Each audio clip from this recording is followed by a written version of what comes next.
Good morning, friends. I guess I should learn a lesson about America today, and that is not to talk about several things. The sacred cow, if you will. The military, the public school, or some of the contentious issues that have been propagated through that public school. But, be that as it may, somebody has to talk about them. So I do, and I know many of you do as well. And I think that's a really great thing. We hear a lot about schools. We hear a lot about funding. When we hear the school people talking on the radio, it's about money. We're very, very thankful to our parents that support us. Through their property tax and through their levies. But the one thing I'm noticing is pretty clear, and that is that when teachers are asked point blank how much money is enough money, that's an answer they won't answer. Well, if we have budgets, they should know the answer. And I think the reason why they don't answer it is so that people will continue to give, or be forced to give in such cases, to propagate whatever the school deems necessary. Actually, it's not even what the school deems necessary. There's something called the U.S. Department of Education that was actually created by the federal government that didn't have the constitutional authority to create. And then the Department of Education actually creates and delegates powers to the entities that it creates, like the Office on Human Rights, that actually determines policy for public school. That's what you're paying for. So when we were talking about, as I hear all of these things about this school, this particular case was talking about a speech and debate class. And they thought it was perfectly fine to be able to charge the children to be able to get on the bus to be able to go to one of these functions. They also were talking about the fact that, they have this debate class, and debate is crucial for these kids to be able to speak intelligently, looking at both sides of an issue. Well, if there were any truth to that, and they were truly looking at both sides of an issue, would it stand to reason that these children would be supporting their own enslavement through totalitarianism or socialism, which is what most of them support? So if the school is actually doing debate classes, what are they considering both sides of an issue, and what is our money doing to be able to fund them opting for a different form of government than they have with the American flag hanging in their classroom? Then you hear these things about kindness. All of this effort for social justice and to cure offensiveness and to cure violence in the school, and we're going to go ahead and we're going to have chalk day, and we're going to have all of the kids write all of these random kind notes on concrete.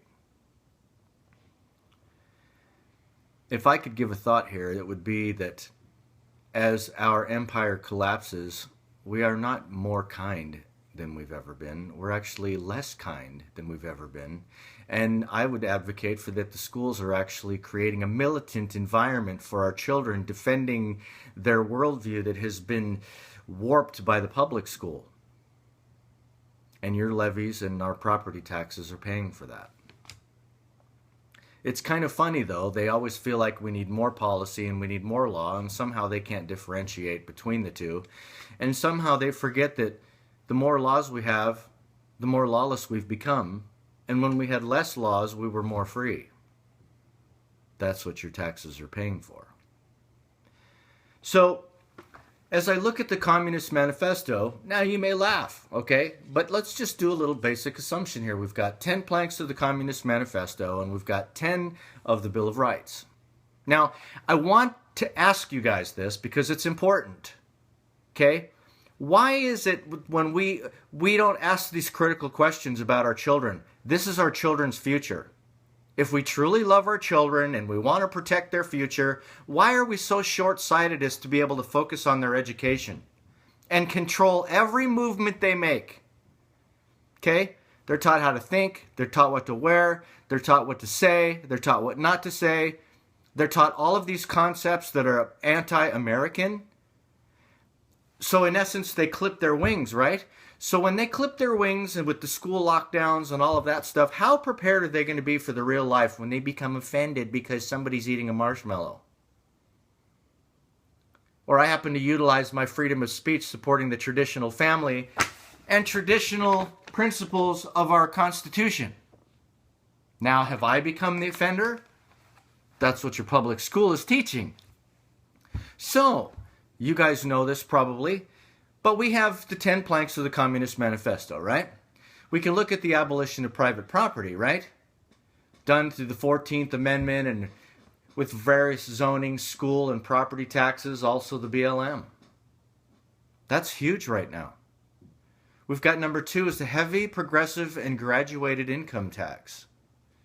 The schools need more money. The schools need more money. The government needs more money. The city needs more money. The state needs more money. What about the people that make the money that need more money? Can we keep any of the money for ourselves?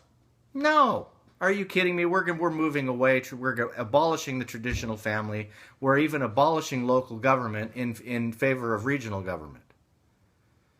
Abolition of the rights of all inheritance. All those rich people, we got to tax the rich.